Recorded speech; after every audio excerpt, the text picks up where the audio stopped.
just, it'd blow you away. Especially for Clear Lake. And they've got it coordinated, so it's a 2-year FM radio to 88 point something. And there's a sign that's the thing, it's a real 2-year radio. Yeah, when you get a chance, drive out. I sent you his copy.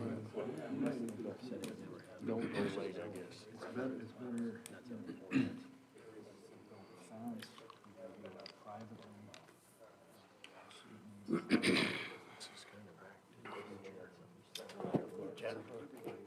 As far as you know, she's not on yet?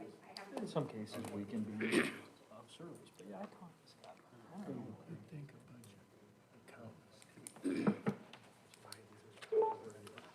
Sarah has joined.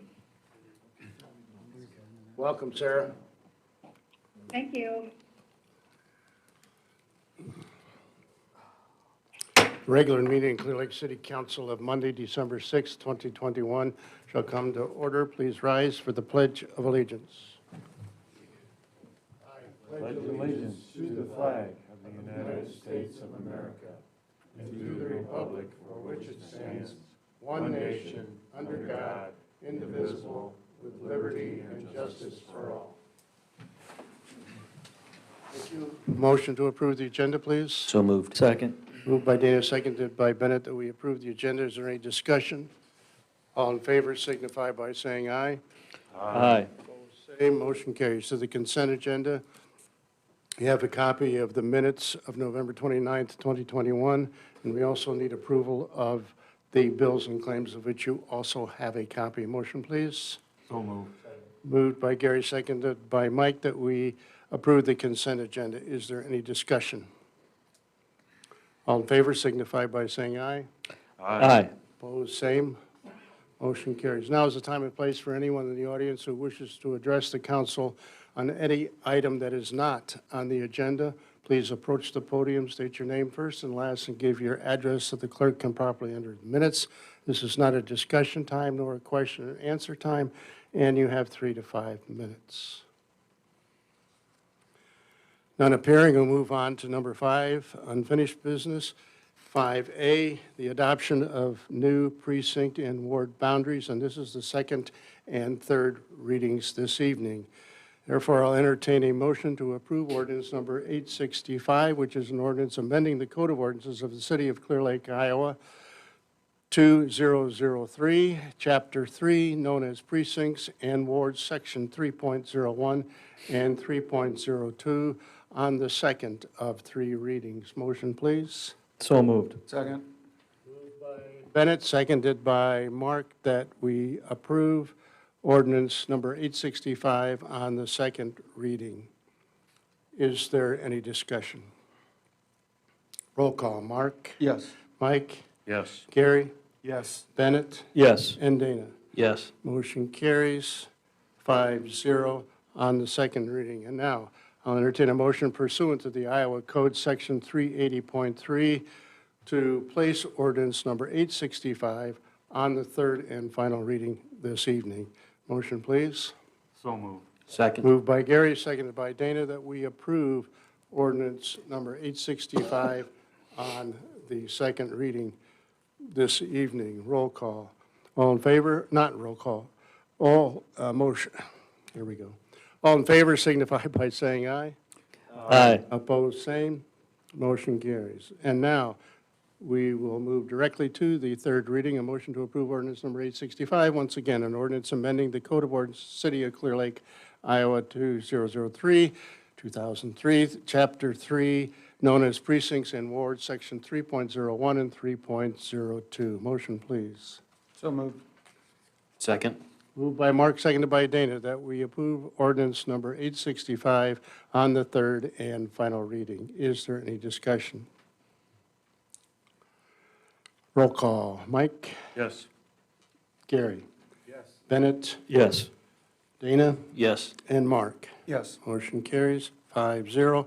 And ordinance number 865 is now Passed on the third and final reading. We'll move to 6B, Golf Cart Ordinance Amendment.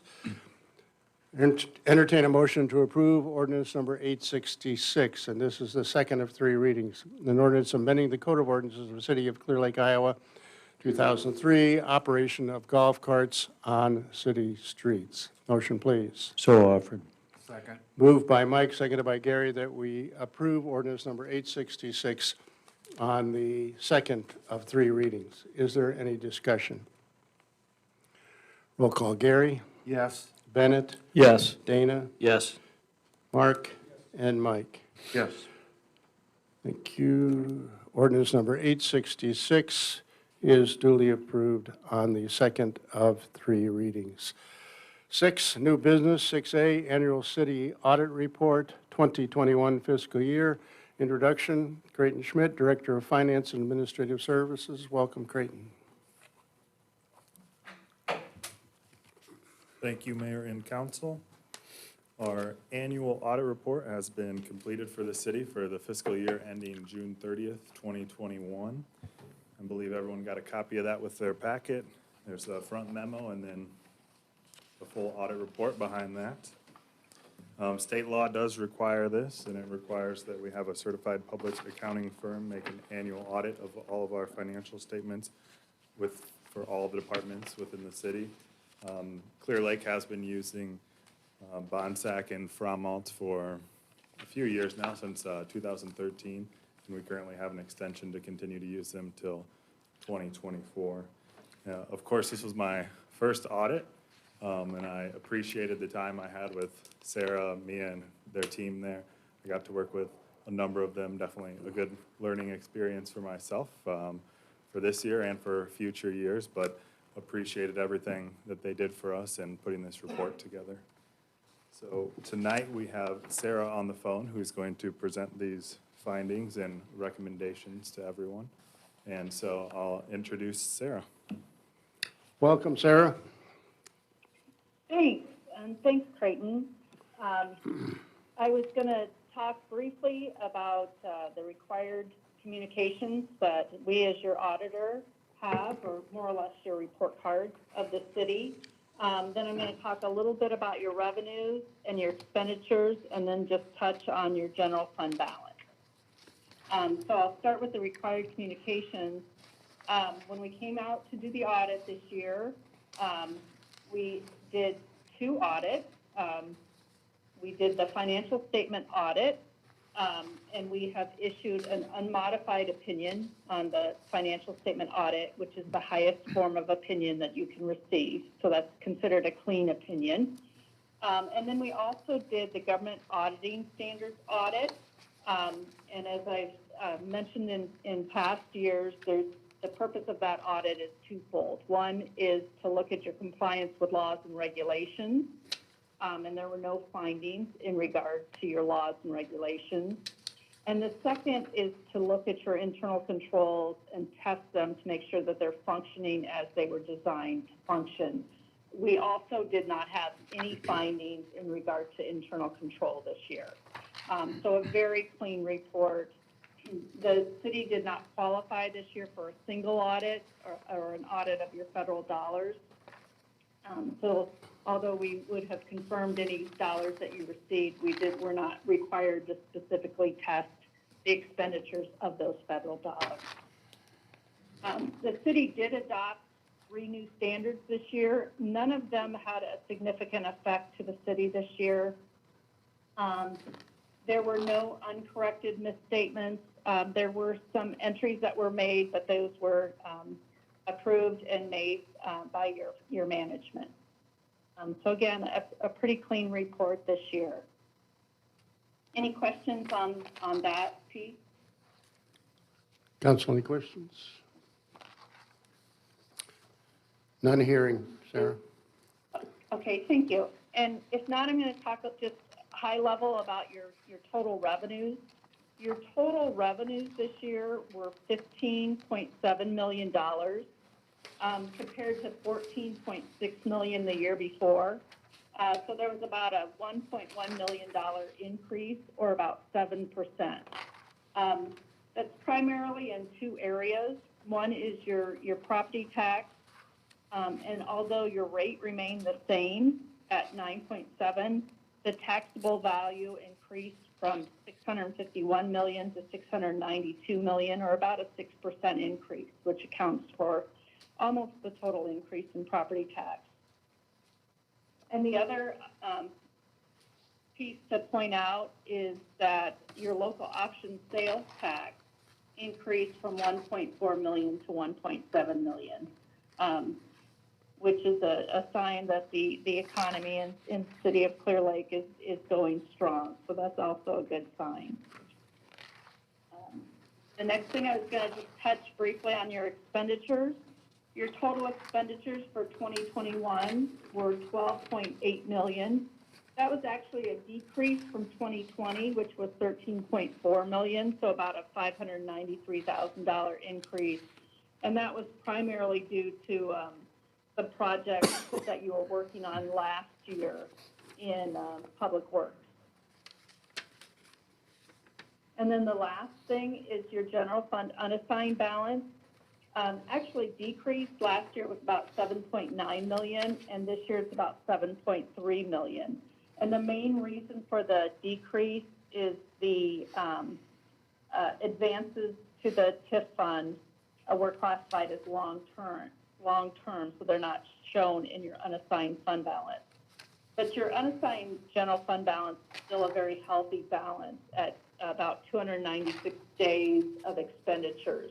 And so that's well ahead of the benchmark, and really actually in the end similar to the previous year. So you have about a year of expenditures in that unassigned balance. Any questions on the summary?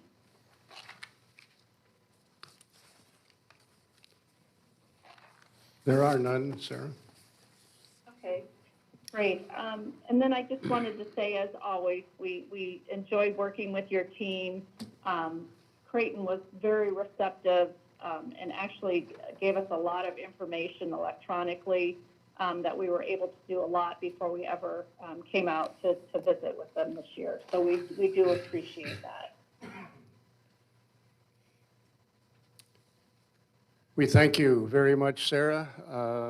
This number of years now you have done this for us, I believe, Scott. What are we? Yep. Even before she started her own firm. So okay. Before she was a Midland, so a very long time I've known her. So the whole 20 years I've been here.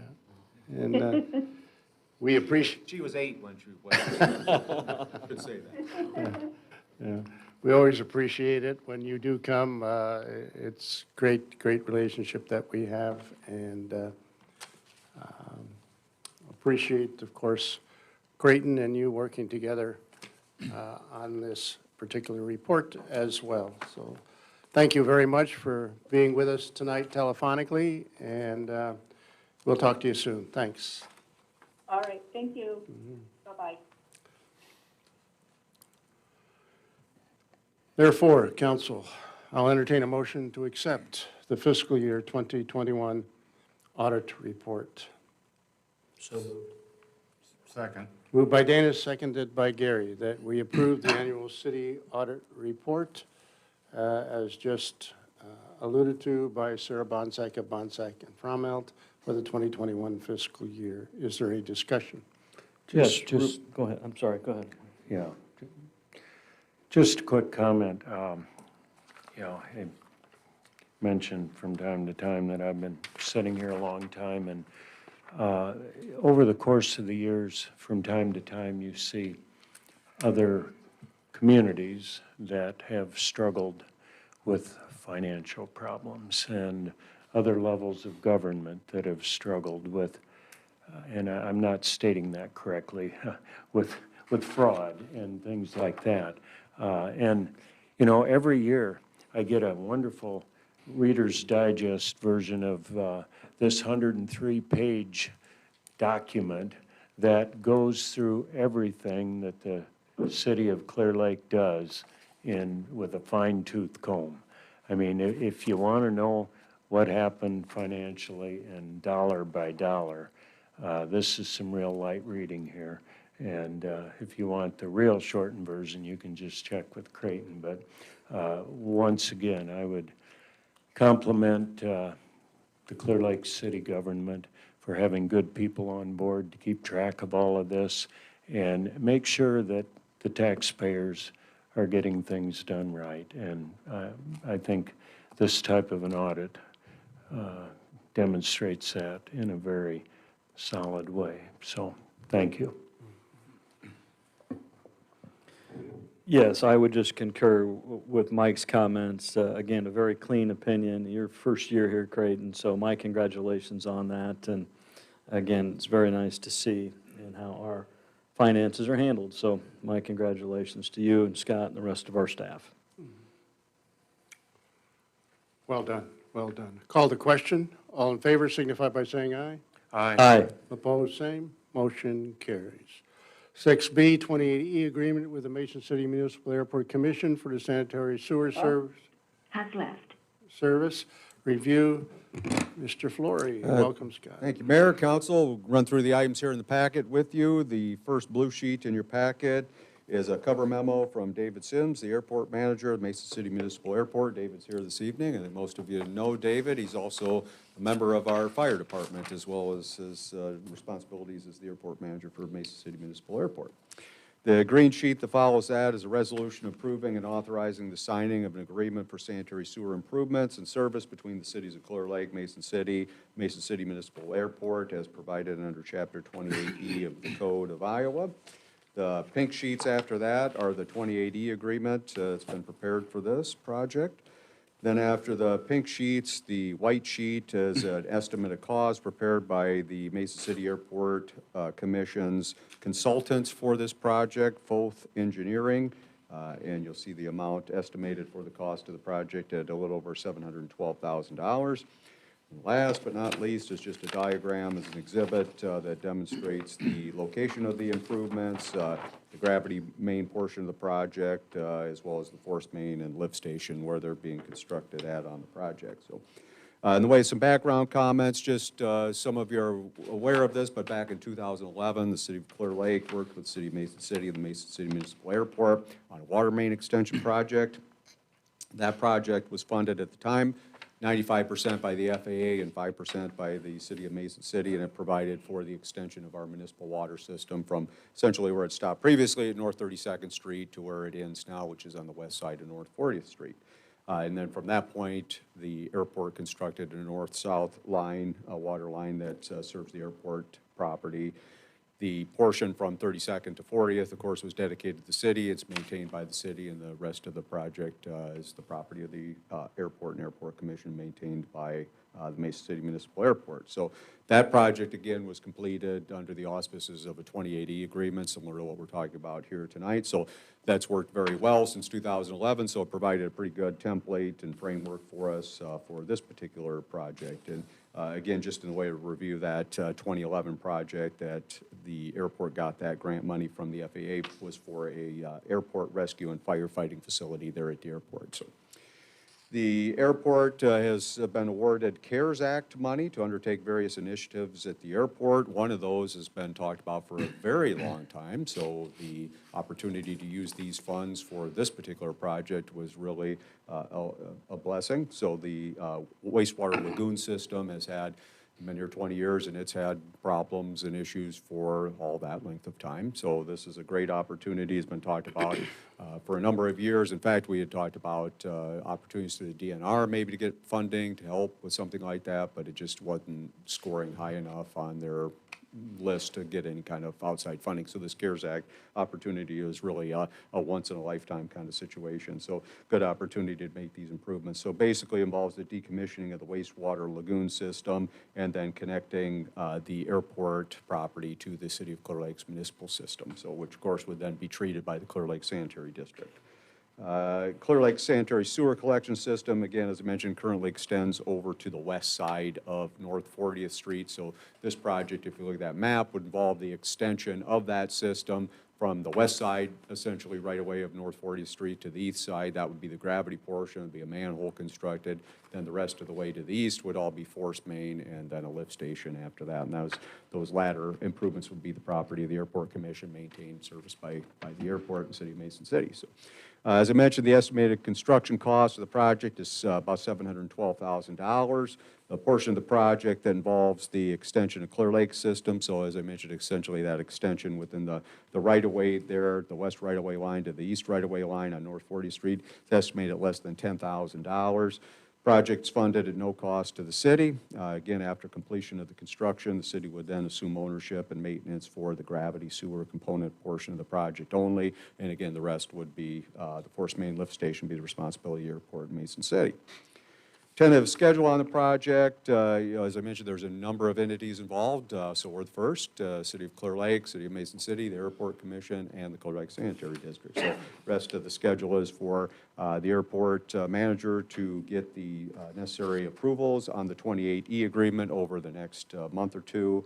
And then the Clear Lake Sanitary District's role in it, again, would be to consider the annexation of that property into the sanitary district boundaries and service territory to be served for treatment purposes.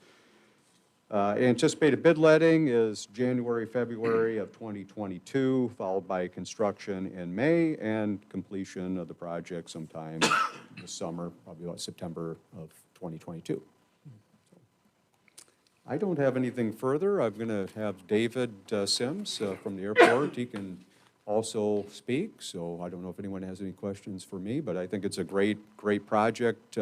It's one of those unique opportunities where you have multiple government entities working together, I think, rather seamlessly in the project. David is, of course, a Clear Lake resident, and so we work very well together, and it's nice to be able to help out other governments when we have these opportunities. So I think airport's an important asset to our region and is doing a lot of great things with the commercial service out there. So I think it's an exciting opportunity, and hopefully maybe can set up, with now both water and sanitary sewer service being provided from Clear Lake, and set up for some economic development opportunities out on the property out there as well. So.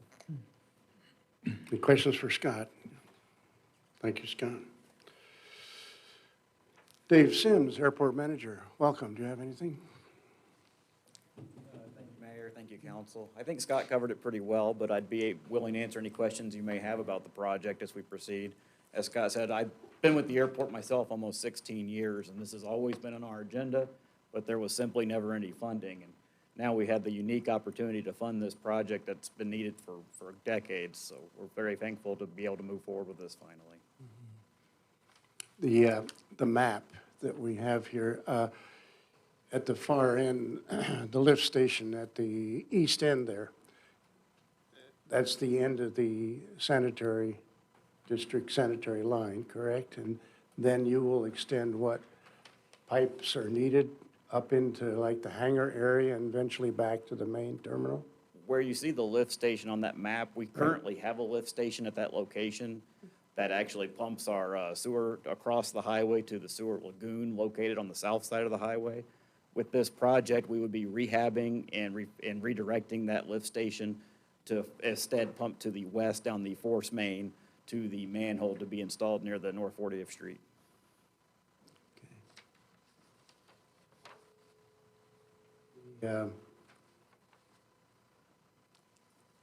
This money was provided through the FAA, correct?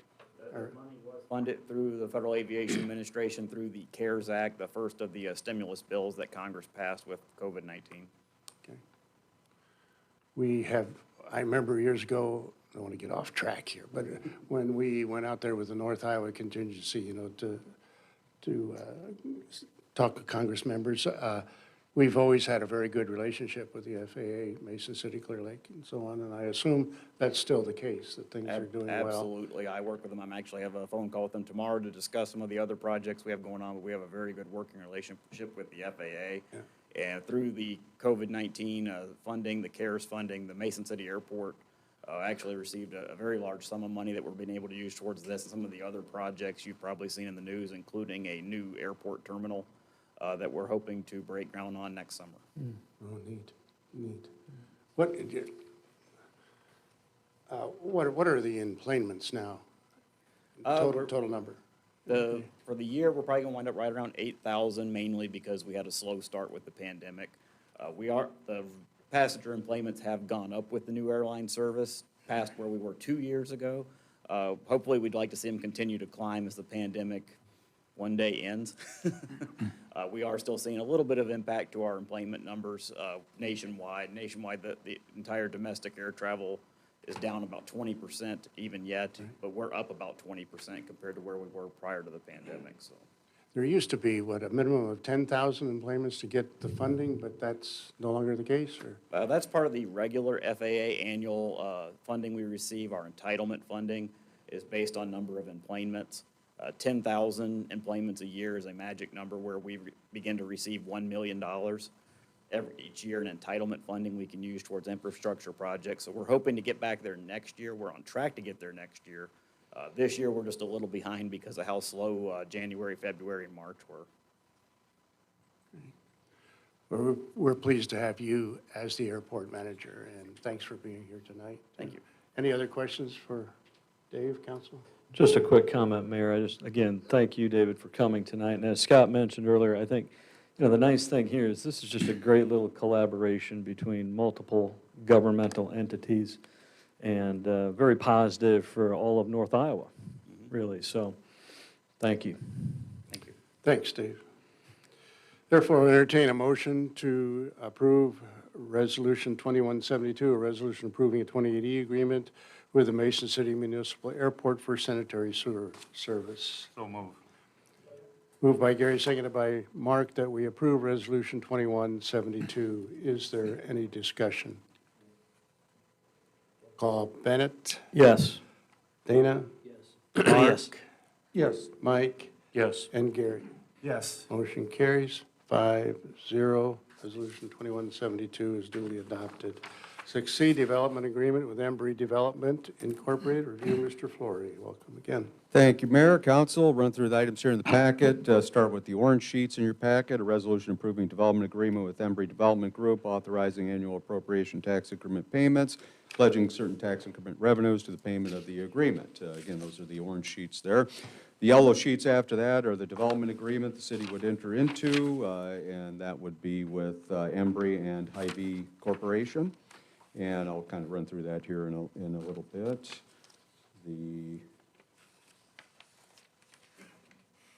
And that's it. So those are the only items in the packet on that one. So back at your meeting, just in some history here, back at your meeting on March 15th, the council had held the public hearing. If you recall, we had the process to amend our urban renewal plan, and part of that was adding a new commercial project that's located within the Willow Creek urban renewal area, and of course, this is the project. Amendment to the Consolidated Urban Renewal Plan outlined various incentives the city would contemplate providing the developer, including incremental property tax rebate agreement for 10 years and a cumulative amount not to exceed $850,000 and a not to exceed $550,000 offset to be used by the developer to finance water and sanitary and storm sewer improvements, and specifically with the storm sewer, the rerouting of the 60-inch storm sewer pipe that runs through lot number 1. At your meeting on September 20th, the council approved a letter of intent with the developer outlining the aforementioned incentives and detailed that they would be subject to notice, hearing, and approval of a development agreement with the city. Then at the meeting on November 15th, the council set the date for the public hearing on the proposed development agreement with Embry Group for the Hy-Vee grocery store project. Project, of course, entails approximately 51,000 square feet of commercial and retail space with related surface parking on 6.5 acres, as I mentioned, Lot 1 in Emerald Edge subdivision. The developer's anticipated capital investments approximately $8 million in real and personal property. And notice of the hearing was published in the newspaper on November 24th. So just maybe going through the yellow sheets, the development agreement, just real quick. So it's very similar, obviously, to many development agreements. We've got a lot of these, and so it's very similar to the development agreements we have on the books for many different projects. I'll just point out a couple of things. The anticipated date of completion of the project that's stipulated in the development agreement is December 31st of 2022.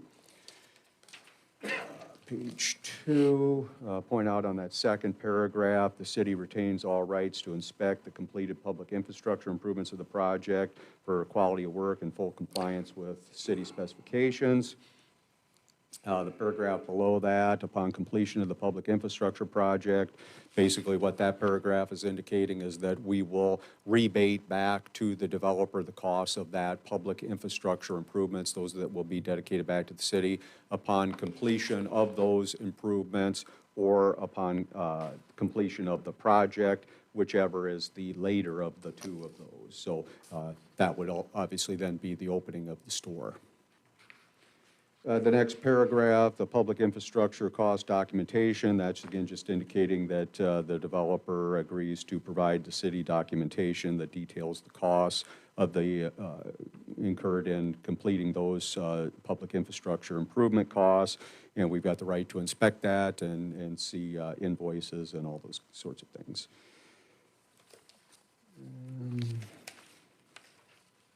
Probably the next page, paragraph 4.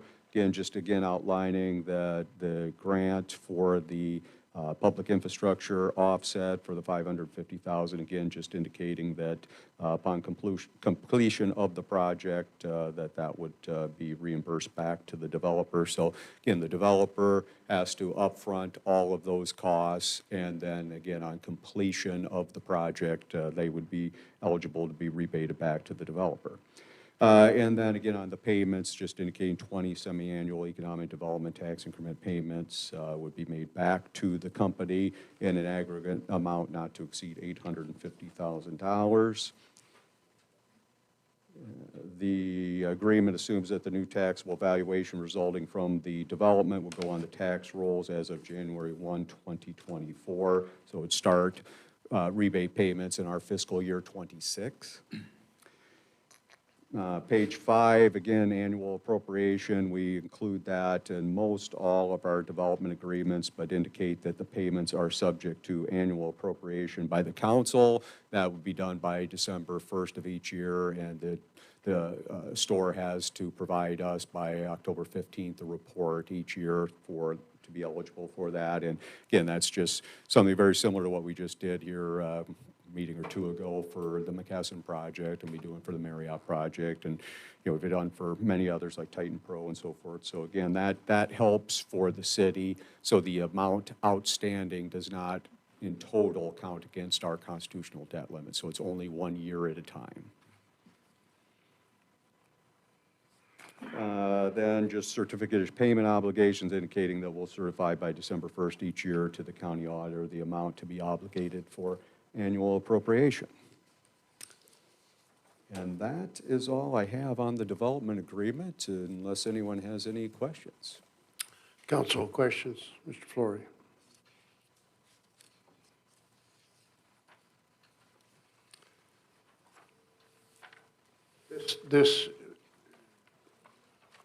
We'll do this after the public hearing, I think. But any questions for Scott at this point?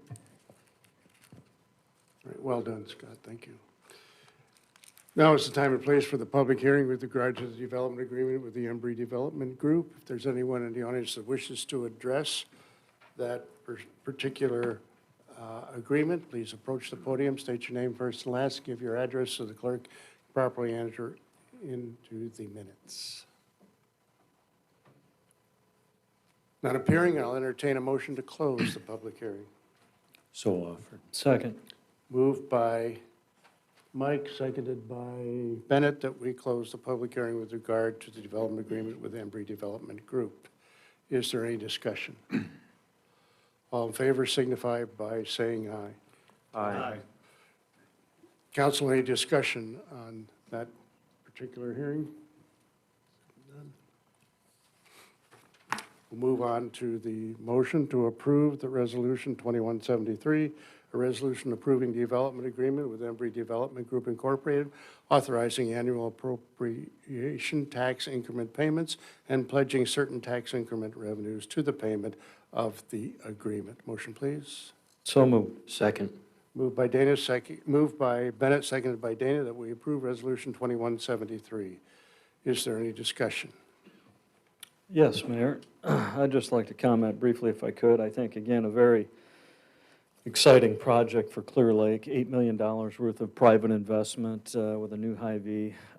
Just tremendous. I think, as I reflect on this and the agenda item we have later regarding the actual subdivision, we're building quite a track record of economic development projects here in Clear Lake. And I don't think those just happen overnight. I think we've hit a lot of singles and doubles in terms of economic development. And then when we get a project like this, it really becomes a home run for us to hit.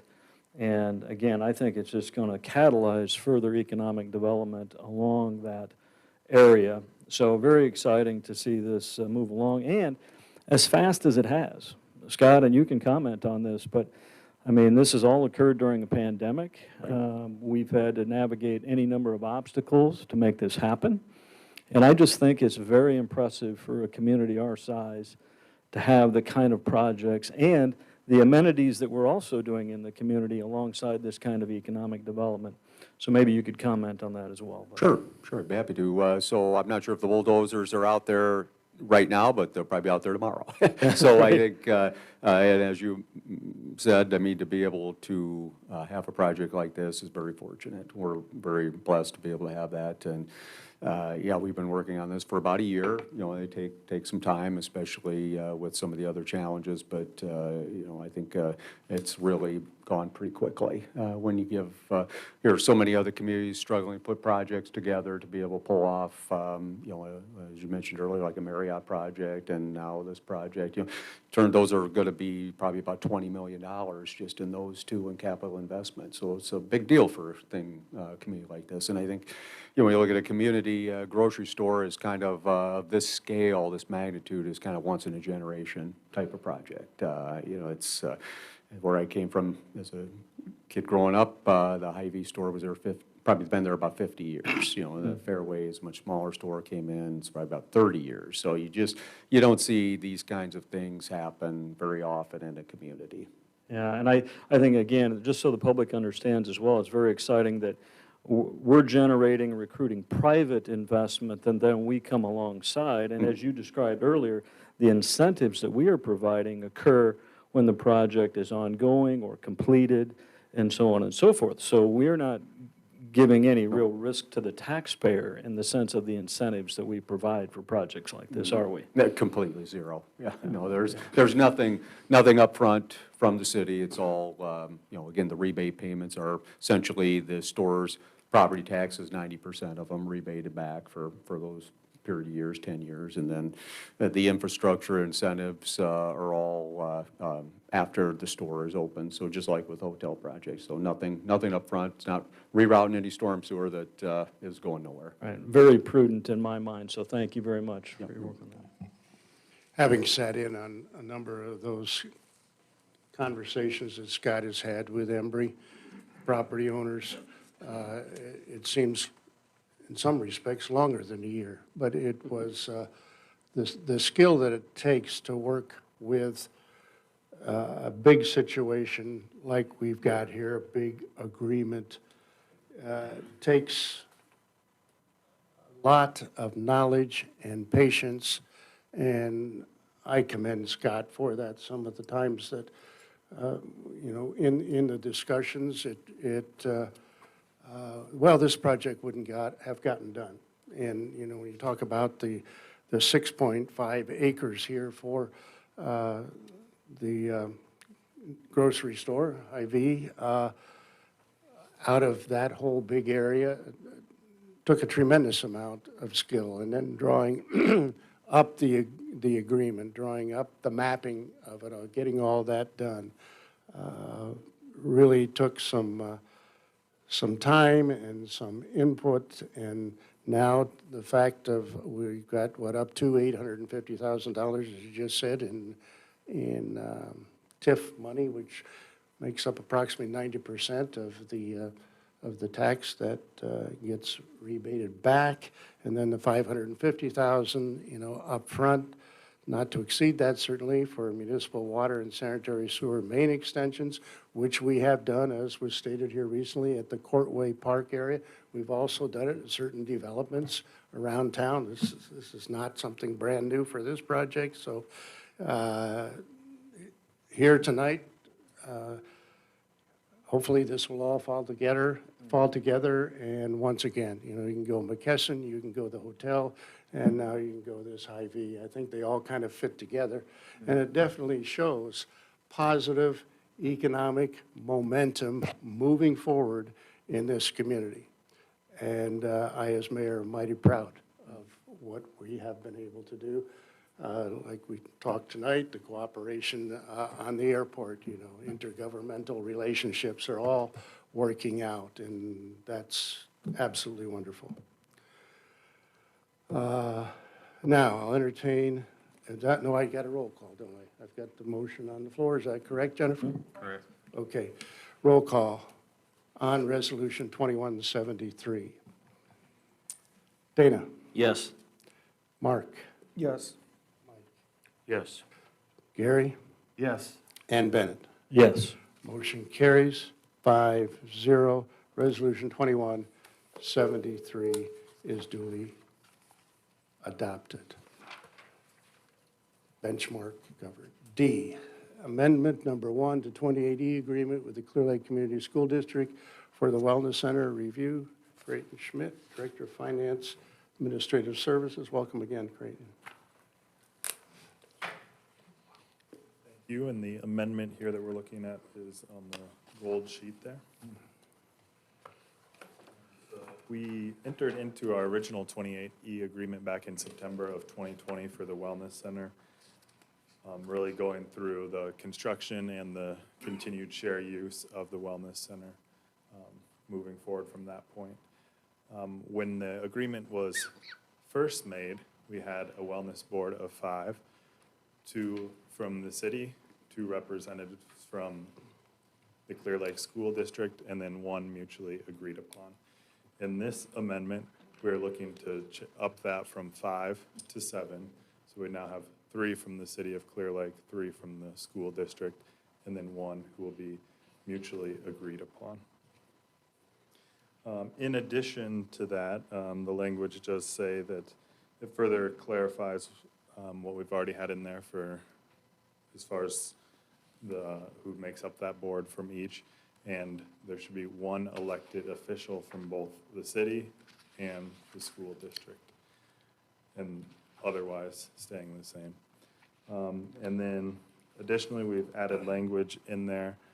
It's been proposed that we add language for any leases, any subleases that we have for the Wellness Center, that there will be the opportunity to consult with the school district before entering into any more of those leases, as we had with the physical therapy with Mullen Camp.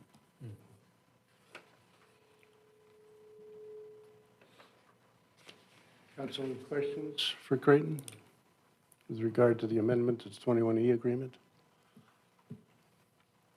Thank you. Great. Appreciate that.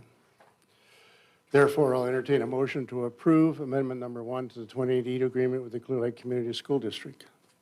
So moved. Second. Moved by Bennett, seconded by Dana, that we approve amendment number 1 to that 28E agreement. Is there any discussion? All in favor signify by saying aye. Aye. Opposed, same. Motion carries. E, Emerald Edge Subdivision Development Agreement. Review, Mr. Flory. Motion. Thanks again, Mayor. The white sheet in your packet addresses this item. It's a subdivision development agreement for Emerald Edge subdivision between the City of Clear Lake and Sukup Ag LLC. There's some background information on this. Back at the meeting on October 26th with the City's Planning and Zoning Commission, the preliminary plat for Emerald Edge subdivision was approved. The Emerald Edge subdivision is a 64-acre development. It has 7 buildable lots and 1 outlot. That outlot is going to be farmed after the subdivision's platted, so it's basically reserved for maybe a larger scale project, so it will not be one of them that's put to grass essentially. So the Hy-Vee store going on lot 1, the other 6 lots will be basically grassed, and there'll be streets in there, but that one will remain farmed. So that outlot is going to continue to be farmed for the time being. Property also includes the 18-foot wide strip that you'll see on that plat map here just in a moment. I'll go through that with you. That's owned by the city. Subdivision, of course, is located along US Highway 18 between North 14th Streets and North 20th Street. As I mentioned, there'll be new roadway paving and underground infrastructure, including water mains, sanitary sewer mains, and storm sewer constructed as part of this subdivision. Property is currently used for ag purposes. It is zoned intensive commercial, CI1, and as I mentioned, the new Hy-Vee store is going on Lot 1, the 6.5-acre parcel. Developers requested the city participate in purchasing a water main and sanitary sewer main line pipe material for the subdivision. You're well aware that for other subdivisions, we've made this same incentive proposal, and we recently did it for Courtway Park, of course, is a commercial subdivision, but had the precedent there for many of the residential subdivisions around community, all the different phases of Stone Cliff and Pine Brook and Sunset Ridge and Groves and so on. So, also, as part of the development agreement for the subdivision, the developer is requesting the city sell its interest in that 18-foot wide parcel. It's about 20,000 square foot parcel for a nominal cost. I've included it in at $5,000. That'd be part of the overall subdivision. And if the development agreement is approved, then the next step would be for the preliminary plat to come before the council. So I'd anticipate that probably at your next meeting on December 20th. So in terms of the agreement itself, if we look at section 2.1, we estimate the value of the material cost to be provided to the developer for the water mains at $72,000. The estimated cost for the materials provided for the sanitary mainline sewer at $14,000. There's far less of that to be extended. And then the parcel that's identified, the pink sheet is a letter of request from the owner requesting that. I've indicated in there that we would sell that to the developer following the process that's outlined 364.7 of the code to dispose of our interest in that particular parcel for the sum of $5,000. So we have to go through a notice and hearing process on that as well. So if you look at the sheet after the pink sheet in your packet, that identifies in gray the proposed Emerald Edge subdivision, and then the red portion is the property that would be sold by the city. It's a bit of a red herring. I'm not sure how we wound up with that parcel, but probably many years ago at some time, our predecessors had an idea for something to go there, but there is no reason for us to keep that, and it can be certainly better used. Obviously, it's completely surrounded by the property that's owned by Sukup Ag and can be included in their future development for that subdivision. So there's no compelling public purpose to maintain that. So I don't have anything further on the Emerald Edge Development Agreement unless anybody has any questions. Council, any questions? Yes. I was just going to ask you real quick, Scott. Do we have any idea what the broader vision that the owner has for the property and the potential mix of economic development projects out there? Because it looks very exciting to me in the sense that it mirrors what we've done on the other side of the freeway with Courtway Park. Yes. We've got an anchor project. It's already catalyzing future economic development. But I just wondered if you have some sense of, you know, what the future might hold out there. So beyond this initial phase, I think subsequent phases, absent the outlot, which I think would be for a larger scale commercial development project, probably we've had discussions about residential development. Oh, interesting. Yeah. Thank you. Scott, how did we get that 18? I have no idea. Is there any history on it at all? No. Could be, maybe at some point they thought of running a utility line there Could at be. some point, but You know, it's been probably 30-plus years ago that may have been acquired, but, Yeah. Wow. you know, one of those red herrings. Yeah. They are out there. Any other questions for Scott, council? Thank you, Well, Scott. before I do that, if I just would, Oh, I here we couldn't go. end the last one without Mayor. having this on Well, turn around display for the here, so- camera. Oh, the camera can get me on. Or show the audience. Right here, no, we got a camera right there. Or so show the rest. It's my They don't victory, know what my we're victory laughing at. celebration. We One win a game win. once a year, so. We may want to ban that. Thank goodness it's only once a year. Therefore, entertain a motion, council, to approve Emerald Edge subdivision development agreement. So move. Second. Moved by Gary, seconded by Mark, that we approve the agreement with Emerald Edge subdivision. Is there any discussion? All in favor signify by saying aye. Aye. Opposed, same. Motion carries. Thank you all. UTV ordinance amendment review, Chief Roth. Welcome, Chief.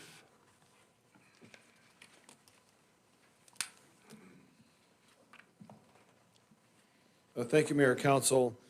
On the back of your packets on the green sheet, you'll find the proposed amendment to Chapter 82 of our Code of Ordinances. As I discussed last Monday, when we went over the golf cart proposal, we would be also wanting to update the UTV code to be very consistent with what the golf cart would morph into. And so that is what you see before you. Some of the highlights in the proposal, we kind of address riding and UTVs as well. We never really did discuss that in the previous ordinance, so it's just riding where you have a designated seat. And we did not address anything with safety belts because you already have to have a seat belt in an UTV before we can give you a permit for it. So, and we also updated the permit fee to $40 like golf carts, and updated the revocation language and fine, as we did with golf carts as well, so. And again, just like the golf carts, we wanted to keep the inspection, yearly inspection in there because we feel that it's a way for the city official or officer to, you know, kind of have a one-on-one with the owner operator, go over some of the ordinance and educate and just make sure the safety equipment's all present on the vehicle or in the vehicle.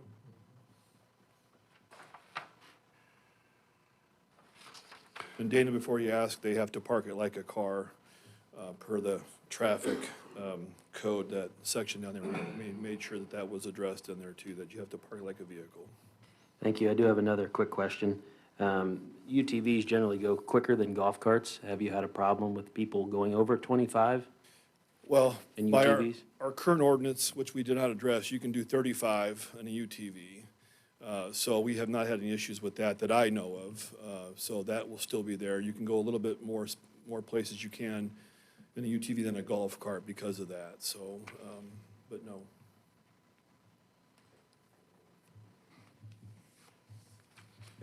Perhaps that's in there, I missed it, but the UTV can't trailer anything, can they? They can if, They can- they can if they're able to do so, yes.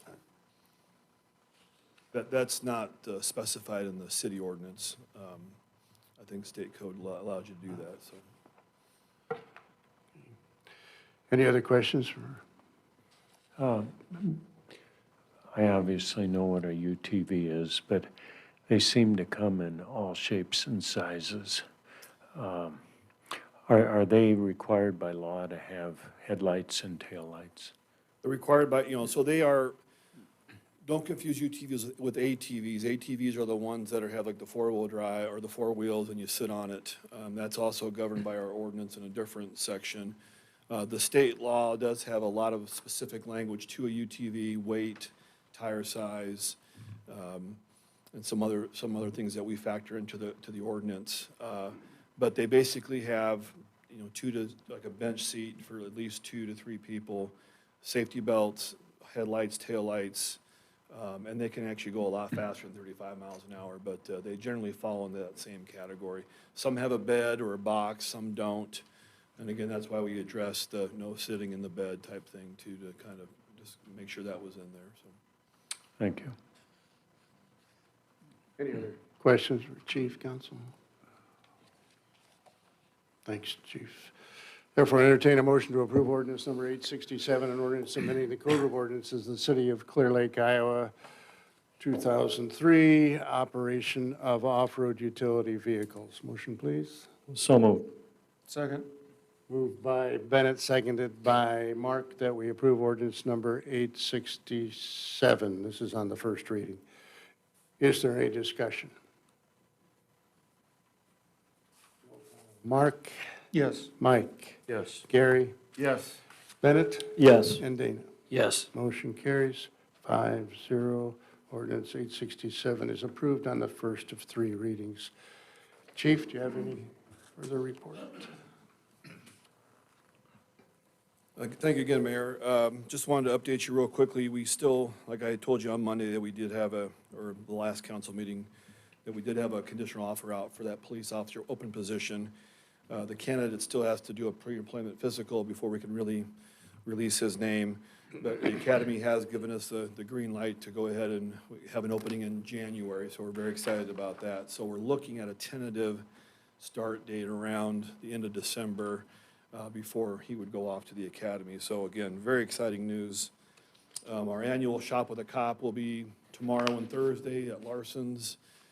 Very excited about that. We've partnered with the school district again and several local business or organizations and businesses to put that on. So looking forward to that. Christmas by the Lake, we had that on Saturday. Great event. I think we did not have it, I don't believe, in 2020, but this is our first time back since that time. I was out working a little bit, a lot of people, great weather for December, and again, just a nice job by the volunteers, the chamber, event staff, and all the public safety people that helped work that event. So, Any other questions?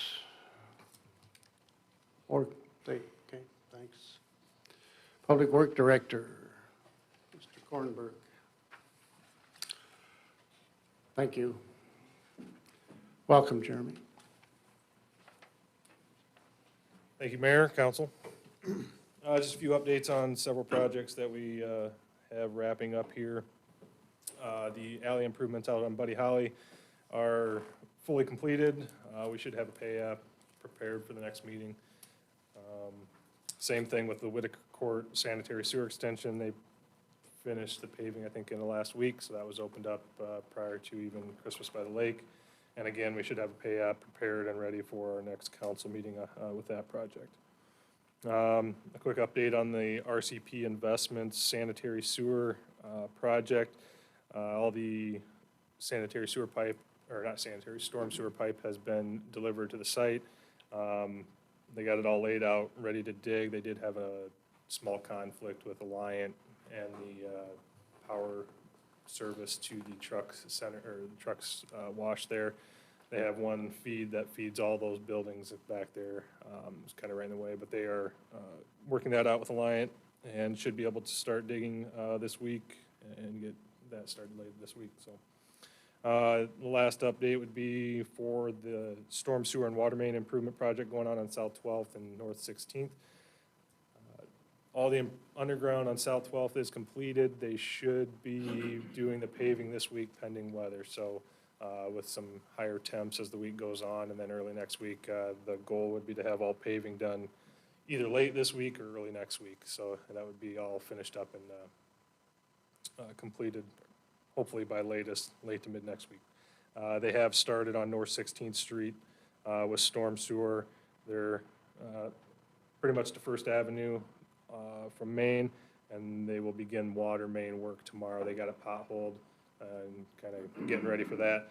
If all goes well, good weather, probably by the end of next week, they could have all the underground work completed, and then they're just looking at paving. Hopefully weather holds still and they can get as much paving as they can before Christmas time hits. So other than that, just just kind of prepared for winter, and that's about it. Any questions for me?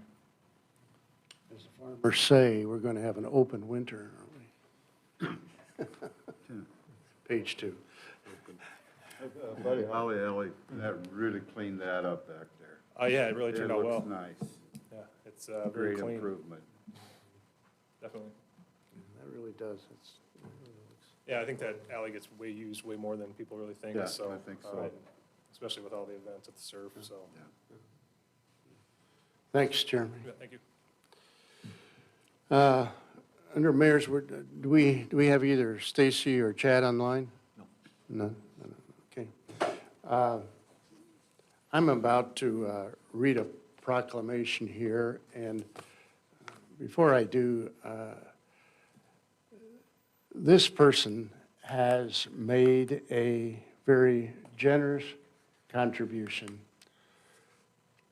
to the project that we've had underway for quite a few months now with regard to the restoration of our seawall. In our community, that seawall, my opinion, is an icon. I don't care whether it's 30 below or 103 above. Over the noon hour, there's always people who are driving in, parking, and literally staring at the lake, eating their lunch perhaps at the same time, but it's a rest spot. It's a spot that people seem to come to time after time again, and we always say, if we are going to be there, where have you been, or where should we meet? And it's the seawall. Built by the WPA in 1936, I think I'm correct, Mr. Historian, on that. And this particular person has really gone about it, in my opinion, in supporting the restoration of this wall in a very, very positive way. And I would just like to read this proclamation that we plan to present to her. She did not want any particular recognition for this generous donation. So here's the proclamation. The City of Clear Lake is pleased to recognize Cynthia Kimball for her generous donation to the Clear Lake Seawall Restoration Project. Whereas ensuring and promoting the safety and vibrancy of a community takes the concerted and coordinated efforts of a myriad of participants, and whereas, after noting that the City of Clear Lake's historic seawall was in need of restoration improvements, and that the City of Clear Lake was going to begin the process of making such improvements to the seawall, Cynthia Kimball generously offered to make a financial donation to assist the city with the cost of restoring and preserving the seawall. And whereas on December 6th of 2021, the City of Clear Lake accepted a donation from Cynthia Kimball for purposes of assisting with the restoration and preservation of the historic seawall. And whereas the City of Clear Lake wishes to recognize Cynthia Kimball for her charitable spirit, civic mindedness, and for the positive impact that her financial contribution will have on the beauty and safety of the Clear Lake seawall, and to commend her actions for the sense of community pride, ownership, and connectivity that it fosters. Now, therefore, on behalf of the citizens of Clear Lake, I, as mayor of the City of Clear Lake, Iowa, do hereby express sincere appreciation to Ms. Kimball for her generous donation to the Clear Lake Seawall Restoration Project. In witness whereof, I do hereby set my hand and cause the seal of the city to be affixed this 6th day of December 2021. And we have a presentation that we will make to her at a particular time that is convenient to her. But this is a wonderful, I think, contribution to this community to, yes, you might say it's just a wall, but it's not just a wall to this town. So thank you, Ms. Kimball. Appreciate that very much. I assume I did not happen to be present, but I've heard that the Christmas by the Lake was a wonderful success. I see where Mr. Flory did some wonderful pictures of that. I happened to catch them on Facebook, I believe. Well done on a Christmas by the lake that was minus snow. And we all seemed to have just as much fun. And well done, Chamber and the Christmas Committee. The Fire Department is with us this evening, represented by Assistant Fire Chief. Mayor, Council, thank you. Scott couldn't have been wearing that sweater when he had made those agreements with Hy-Vee. There's just no way they would have accepted that. But anyway, thanks. I'm turning it on. Thanks a lot for blinding my view here. Could have bought my Packer hat or something here. Thanks, again, the report for last month, we had about 121 calls. There were 90 of those for medical calls. You figure that out, that's 3 a day, and that's a lot of run for our paramedics over there to run 3 calls a day like that. So 90 was a pretty good high number. For the month, though, we're a little bit ahead of last year. We had 115 last year at this time in November. As far as a total, we're up again. We're at 1260 right now. We were at 1148 for last year at this time. So again, the calls are up. I think they've done this. Dave and I just got called out there, the 9th call today already. That's until midnight yet. That's a lot of calls. So they've been really busy. Some of you know Dave is Dave Sims, but at the fire department he's called Airport. So thanks to me, right, Dave? There we go.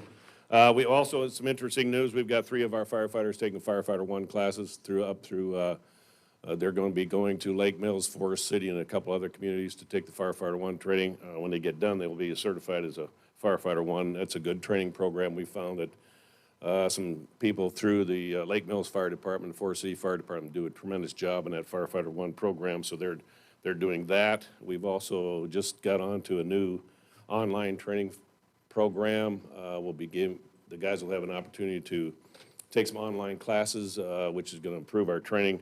There's 35,000 incidents in this training program. They're going to be able to incorporate in a variety of training situations, from water rescue to car fires to barn fires, whatever you want to have. So we're going to start that.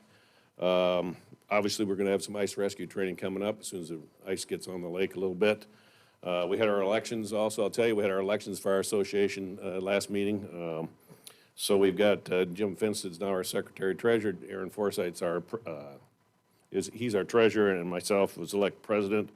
And also we elected Doug as our chief for another 2 years. So he is, and he's retained all his officers at this point in time. So, and Mike was around when the seawall was built. I'm sure he was down there throwing stones.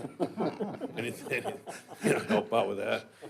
Anything else, or any questions from the fire department? I guess the parade went well for us too. The Fox made it all the way around, so it went well. Mm-hmm. Thanks for doing what you're doing, Mike. Appreciate it. Wellness Center Executive Director report. Mr. Long, welcome, Adam. Council, I appreciate you guys always keeping your favorite guy for the last portion of the meeting. I appreciate that. You guys make me feel welcome. Quick update on the fitness coordinator position. We did hire that position. Have not made an announcement yet, and we won't just yet, just because we don't have an official start date for this individual. Very sharp individual, knocked his interview out of the park, going to be a great, great fit. We just don't know exactly when we're going to be able to have him start, but we're excited to learn, hopefully this Wednesday, of our opening date with our construction meeting coming up on Wednesday. So hopefully I'll have a little bit more information for that on next meeting. Went over to the facility today. The cow wall is going in on the east side, or on the west side, rather. All those windows were started to be put in today, which is great. I'm assuming the south side, big window, will be going in this week as well. So they brought in an extra crew, so it should be going rather quickly, which is very, very exciting to finally get that piece in, because that's kind of the missing link. So now we can get the flooring going.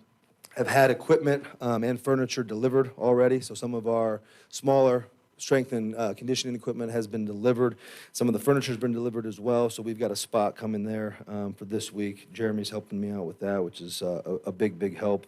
I just don't want to leave it over at the Wellness Center just yet, just because it's going to get moved all over the place, and I want to make sure I know where it is. So we'll have a spot for that. Flooring should be going in this week as well. We went over today, and lockers are actually officially in now, which is great. Flooring, like I said, should be starting, I'm hoping, this week. It's plenty warm in there, so I'll find out Wednesday what the holdup is on that, because I don't think it has anything to do with climate. So that should be going in. Did get some bad news on the indoor playground equipment again. From the flooring perspective, that's what they're waiting on, just the flooring portion of that indoor playground. It was a rubber type of, almost turf type of material that they're putting in for the flooring, and that's backed up. I mean, and we ordered that. I looked back at my notes, July 20th, I believe. That's when we placed the order. I talked to the guy just today at Playtime, and he let me know that a company that ordered a month before me is just getting it in this week. So for some reason, you know, he said he's never seen anything like it. That's the biggest holdup that we have. Everything else, I think we're doing pretty good with on equipment and furniture and things like that. But that playground now is early January, so I'm hoping that it will be early January and we get that thing rolling, because that's going to be huge. On a brighter note, we did make a big announcement today on our Facebook Live post that we made. With Christmas coming up, and I know everybody's very, very excited. We were a little apprehensive about, you know, starting to sell memberships just quite yet and send out the membership rates just quite yet, just because we don't have an official opening date for everybody. But I know everybody's excited. We're excited with Christmas coming up. We're going to go ahead and launch the membership rates and go ahead and launch memberships this Thursday. So we'll have some more information going out to the public on our website and on our social media platforms, where people can come in and get gift cards for their family and friends, and also sign up for memberships as well. So we'll have all the paperwork and all the information for them this Thursday. I do have 3 requests for the night, and again, I'm getting kind of emotional because we're coming to the end. I'm not going to have too many more things to ask you guys for. So I will go. Go find something. I'm going to explain these 3, and then I'll let you take it from there, Mayor. First one is a position. So it's going to be the Recreation Supervisor position. So this position is basically going to be involved in a wide range of activities, including but not limited to providing supervision of athletics and recreational activities, facilities, and events. We'll also assist in registering participants, collecting fees, and confirming waivers. So a lot for our Parks and Rec department. These individuals will help tremendously with supervising those types of events. I believe we had a former position in the Parks and Rec side of it. We just kind of cleaned up. Mary Jo and myself kind of cleaned this position up to kind of suit our needs a little bit better. Second position is going to be a personal training coach and a group fitness exercise instructor. Those are going to kind of be interchangeable positions. This position will be responsible for designing, implementing, administering individualized small group and group training programs for our members at Clear Lake Athletics and Wellness Centers. So we want to obviously make sure that we have these types of services available to our members, both personal training, small group training, and our group exercise classes. And these individuals will be leading those types of programs. Both positions are part-time positions. And then my third request and final request for a while, I believe, I'm hoping, are the TVs for the facility. So we went a different route. I had a couple bids early on when we were doing some of the bigger projects with the networking groups and things like that. I decided to, if anybody knows anything about TVs, you can always find cheap TVs at Walmart, and they're always pretty decent TVs. So we went with Samsung TVs. The original plan the architects had, I believe they had close to 12, I think maybe even 14 TVs. After Mary Jo and myself were walking around the facility, I don't think we quite needed that many TVs, but we wanted to make sure we had them for our multi-purpose rooms, for meetings and such, and then a few scattered throughout the front desk, and then upstairs as well in the fitness area. So we've got 8 TVs total. The big 82-inch TV is going to go in the biggest multi-purpose room on the south end there, just because we feel like that's going to be kind of the Cadillac of the multi-purpose room. So we wanted to make sure we had a big TV on the centered wall down there for our big meetings, seminars, clinics, and things of that nature. So for all the TVs with Walmart, it's going to total $8,783.89 for those 8 televisions. So again, 3 requests. Sorry, I figured I'd just inform all 3 right now and then. Does anybody have any questions on any of those? We had the supervisor position, the personal training group exercise instructor position, and then the televisions. Questions, council? I've got an old 19-inch black and white Xenon Put that one up. in my basement. you could just have for the taking. Come complete with the rabbit ears, too. Mike, wouldn't that fit in the director's office? Yeah, that's perfect. Perfect. Yeah, there you go. On, not on those approvals, but just appreciate all the social media stuff that you and Mary Jo are doing. It's reaching a lot of people, and I think gives people an opportunity to see what's going on with construction inside, build the excitement like you're talking about. So really appreciate you doing that and doing a good job with it. Appreciate it. I'm glad the Cowall is here. Very glad, very glad. Any other questions, council? Thanks. Thank you. Adam, okay, we have 3 motions here we have to go through. All right, first of all, motion to approve a recreation supervisor. So moved. Moved by Dana, seconded by Mark, that we approve the recreation supervisor with regard to the wellness center staffing. Is there any discussion? All in favor signify by saying aye. Aye. Opposed, same. Thank you. And now entertain a motion to approve personal training coach group exercise instructor. Motion, please. So moved. Second. Moved by Mark, seconded by Dana, that we approve the personal training coach group exercise instructor. Is there any discussion? All in favor signify by saying aye. Aye. Opposed, same.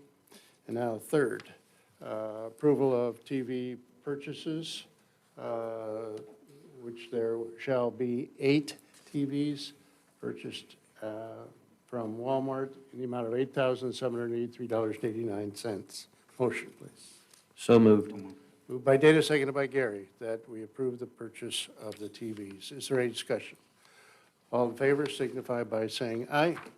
Aye. Opposed, same. Motion carries. Scott?